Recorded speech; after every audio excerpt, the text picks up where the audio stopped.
எங்களுக்கு கிடைக்க வேண்டிய சலுகையை பூரா எவ்வளோ பெரிய மேட்ரு, எங்கள் பிள்ளைய படிக்கக்கூடாதுன்னு நினச்சிட்டாரா? எங்களுக்கு கிடைக்க வேண்டிய சலுகை பூரா தான் கெடுத்தது இபிஎஸ் தானே. இவர் போய் இந்த பள்ளியை தடுக்க போகிறேன்னு சொன்னோம்னா அப்புறம் ஆடு நினைவு நான் கவலைப்படாதா இல்லையா? டிஎன்டி அப்படிங்கிறத வெள்ளைக்காரனை எதிர்த்து போரிட்டு இந்த முக்குளத்தூர் ஆளுகள் மேலே வன்மம் வச்சு தீர்க்குறாங்க அப்படின்னு நான் நினைக்கிறேன். அனைவருக்கும் வணக்கம். இப்போ நம்ம புதுடெல்லியை தலைமையகமாக இடமாக கொண்டு இயங்கி வரோம் அகில இந்திய டிஎன்டி நல சங்கத்திற்கு தமிழ்நாடு தலைவராக உள்ள டிஎன்டி மாரிமுத்து ஐயா அவர்களை இன்னைக்கு நம்ம ஒரு பேட்டி எடுக்கிறதுக்காண்டி வந்திருக்கிறோம். ஐயா வணக்கங்க. ஐயா வணக்கம். ஐயா பிஎம்டி மீடியா சார்பாக உங்களை வரவேற்கிறோங்க ஐயா. ரொம்ப சந்தோஷம். பேட்டி எடுக்கல மகிழ்ச்சி அடைகிறேங்க ஐயா. Very good. உங்கள் மூலமாக நமது டிஎன்டி மக்களையும் பொதுமக்களையும் சந்திக்கிறத பற்றி நான் ரொம்ப பெருமைப்படுறேன். ஐயா, இப்போ கள்ளர் பள்ளிகளை அரசு பள்ளியோட இணைப்பதற்கு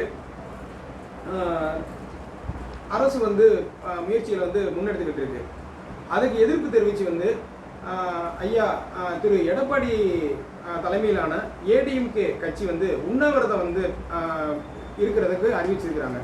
ஸோ இது சம்பந்தமாக தங்களுடைய கருத்து என்னங்கய்யா? நீங்கள் கேட்குற கேள்வி நல்ல கேள்வி தான். ஆனால் இதில் எனக்கு ஒரு சின்ன கருத்து வேறுபாடு இருக்குது. ஏடிஎம்கே இதை எதிர்த்து உண்ணாவிரதம் இருக்குங்கிறது ஒரு நல்ல விஷயந்தான். ஏன்னா அந்த கல்லூரி பள்ளிங்கிறது இப்போ ப்ரெசன்ட் ஸ்டேஜில் தனி போர்டாக இருக்குது. இந்த தனி போர்டாக இது இருக்குது. அதே நேரத்தில் இந்த பள்ளியிடம் அரசு ஆரம்பித்த பள்ளியிடம் கிடையாது. இது ஆங்கிலேயர் காலத்தில் பாதிக்கப்பட்ட பிரபலக்கலர் மக்களுக்காக ஆரம்பிக்கப்பட்ட பள்ளியிடம். அன்றைக்கி கொஞ்சமாக ஆரம்பித்தாங்க, கொஞ்சமாக சுதந்திரத்துக்கு முன்னாடி இன்றைக்கி நெருக்கி 299 பள்ளியிடம் வரைக்கும் இருக்குது. சில ரெசிடென்ஸ் ஸ்கூலும் இருக்குது. இதை திடீர்னு இன்றைய அரசு சாதாரண பள்ளியிடம் மாற்றுறதுக்கு, அரசு பள்ளியிடம் மாற்றுறதுக்கு முயற்சி பண்ணிச்சு முதல்ல. அப்புறம் இன்றைக்கி இல்லைன்னு சொல்லியிருக்கு. ஆனால் அதெல்லாம் பொய். இதெல்லாம் மாற்றுறதுக்கு தான் அவங்க ஏற்பாடு பண்ணுறாங்க. ஏன்னா ஏற்கனவே வெள்ளைக்காரங்காலத்தில் திருநெல்வேலி மாவட்டம், தூத்துக்குடி மாவட்டத்திலலாம் சேர்த்து மறவருக்காக 17 பள்ளியிடம் இருந்துச்சு. பறையர்களுக்கு தனி பள்ளியிடம் இருந்துச்சு.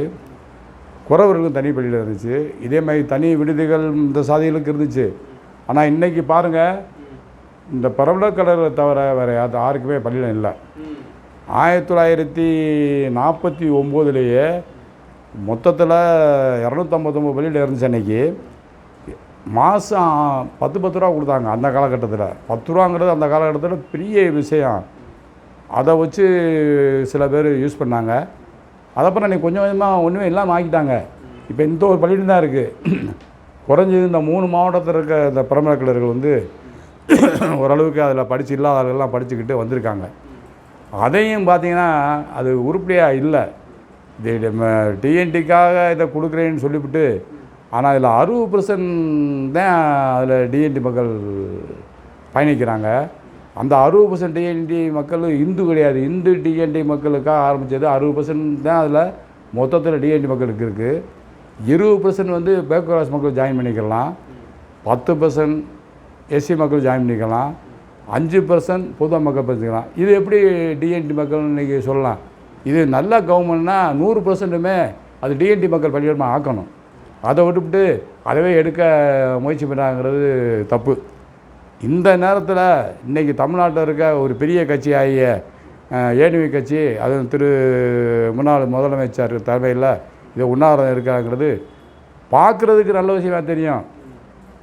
ஆனால் இது நல்ல விஷயம் இல்லை. ஏன்னா அவங்க தப்பாக தான் அவங்க பண்ணுவாங்க. தப்பாக தான் பண்ணியிருக்காங்க. இது எப்படின்னா, ஆடு நனையுதுன்னு ஓனாக கவலைப்படித்தான். எப்படியும் போராது. இன்றைக்கி இருக்க டிஎம் கவர்மெண்ட்டுக்கு எங்களுக்குள்ள வேலை, இவங்க வேலையை பார்த்துட்டு போனாவே எங்களுக்கு போதும். ஐயா, இந்த மாதிரி அந்த ஒரு பெரிய கட்சி உங்கள் சமுதாயத்துக்கு ஆதரவாக குரல் கொடுக்கறது அது ஒரு தவறாக நினைக்கிறீங்களா ஐயா? உங்கள் கொஸ்டின் உண்மையாகவே ரொம்ப நல்ல கொஸ்டின் தான். இது மேலேருந்தே பார்த்தா என்னமோ அந்த கட்சியை எதுக்கிற மாதிரியும் அவங்க தப்பு சொல்கிறீங்க. ஆனால் உண்மை அது இல்லை.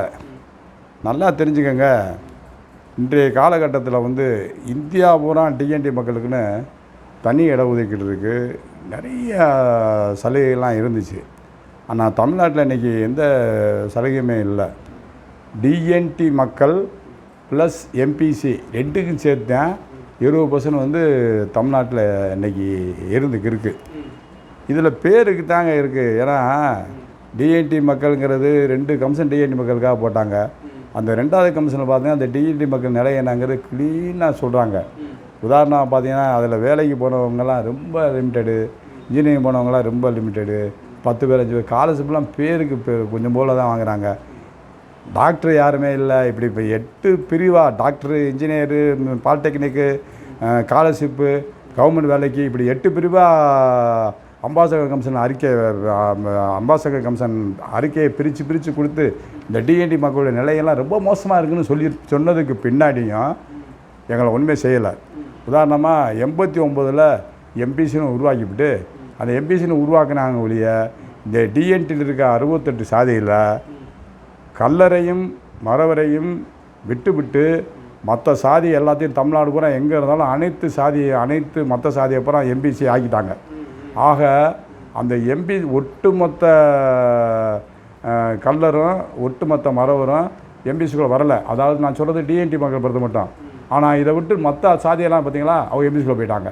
ஆக 1989லேயே எங்களுக்கு வந்து கல்லருக்கும் மறவருக்கும் ஓரவஞ்சம் ஆயிடுச்சு. இதை நம்ம உண்மை.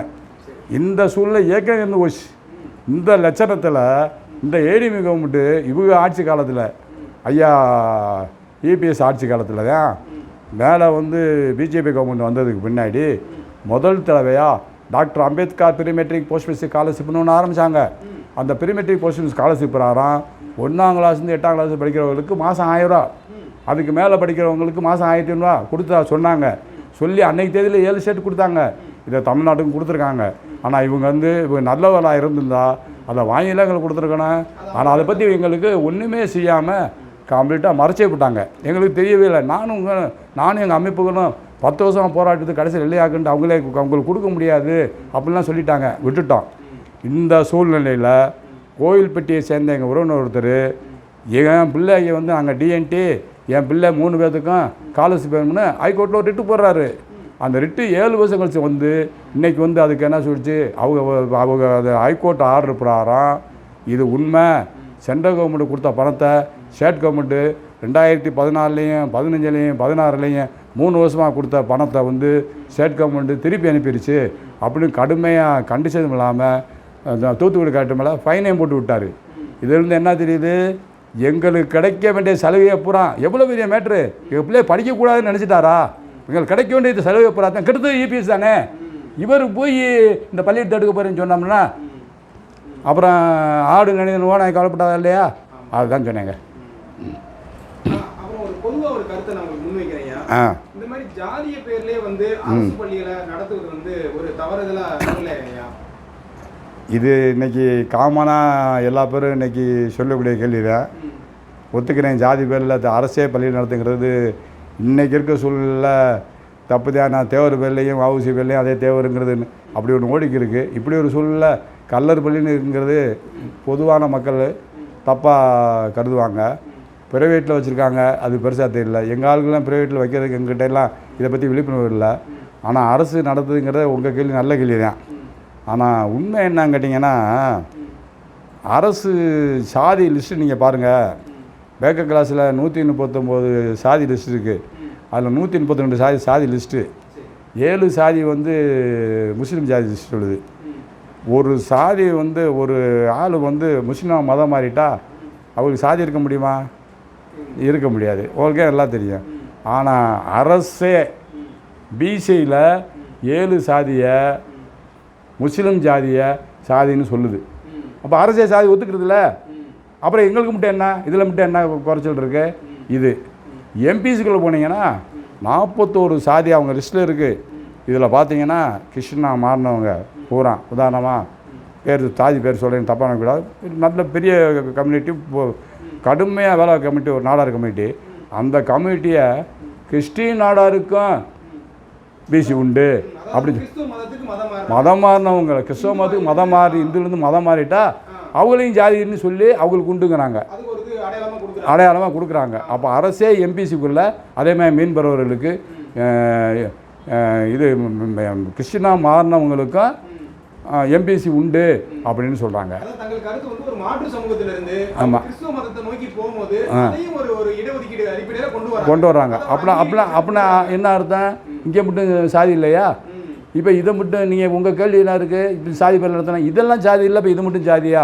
காரணம் இன்னொரு விஷயம் நல்லா தெரிஞ்சுக்கோங்க. எங்கள் டிஎன்டி மக்கள் வந்து டிஎன்டியில் இருந்தாலும் அவங்க மதம் மாறிட்டா அவங்க பிசி தான் கொடுக்கணும், டிஎன்சி கொடுக்கக்கூடாதுன்னு இவங்க லிஸ்ட்லேயே சொல்கிறாங்க.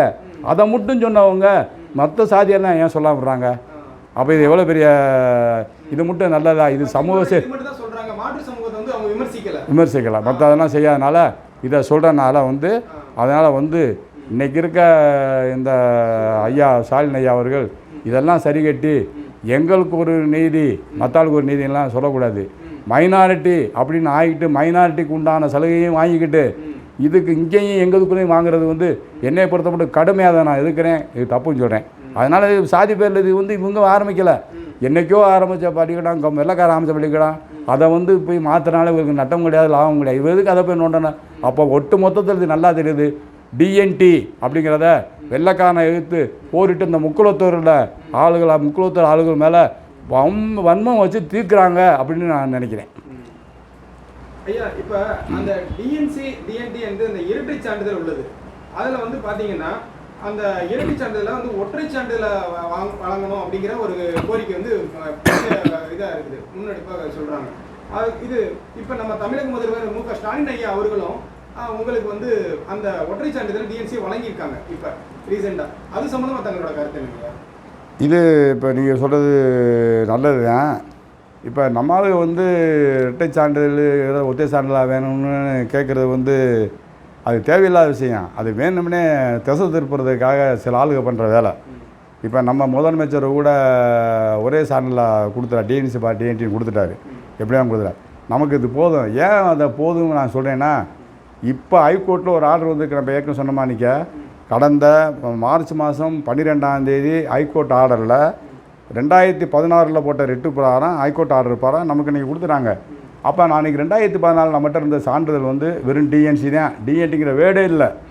டிஎன்டிங்கிற வேர்டு வந்து நாங்கள் 2019 போராடினதுக்கு பின்னாடி தான் கவர்மெண்ட் வந்து ஒரு கமிஷனை போட்டு டிஎன்டியாக மாற்றணும்னு ஒரு கமிஷனை போட்டு அந்த கமிஷன் அடிப்படையில் தமிழ்நாடு அரசுக்கு நீங்கள் ஏதாவது சலுகை வேணும்னா நீங்கள் டிஎன்சி அப்ளை பண்ணினா நீங்கள் எம்பிசி வாங்கிக்கலாம், டெல்லியில் ஏதாவது ஒரு சலுகை வந்துச்சுன்னா அவங்க டிஎன்டி வாங்கிக்கலாம் அப்படின்னு ஏற்கனவே இந்த 2019 வேணும்னே சில ஆளுகள் இப்போ குழப்பி விட்ட காரணத்தினால ஐயா ஸ்டாலின்கிட்டையும் போய் இதே தேவையில்லாமல் எல்லாம் ப்ரெஷர் கொடுத்தனால அவர் ஒத்த சான்றிதழ்னு சொல்லிட்டாரு. திருப்பி அதை சொல்கிறதுல என்ன இப்போ ஒன்றுமே பிரயோஜனம் இல்லை. எங்களுக்கு இருக்க சான்றிதழே போதும். அதனால் டிஎன்டி மக்களே உங்கள் எல்லாத்துக்கும் சொல்லக்கூடியது என்னென்னா, இந்த சாதி சான்றிதழ் வேணுங்கிறதெல்லாம் ஒரு சின்ன இஷ்யூ, அதெல்லாம் நீங்கள் பெருசுப்படுத்த வேணாம். இன்றைக்கி பார்த்தீங்கன்னா நமக்கு டெல்லியில் டாக்டர் அம்பேத்கர் பெரிமெட்ரிக் ஸ்காலர்ஷிப் வாங்குறதுக்கு இந்த டிஎன்சியே போதும்னு தான் ஆர்டரே வந்திருக்கு. அதனால் போதும். இப்போ ஒரு இது ஒன்று இப்போ கொடுத்துருக்காங்க, சீடுன்னு சொல்லி ஒரு ஸ்கீம் ஒன்று கொடுத்துருக்காங்க. அதாவது scheme for economical empowerment for டிஎன்டிஸ்னு.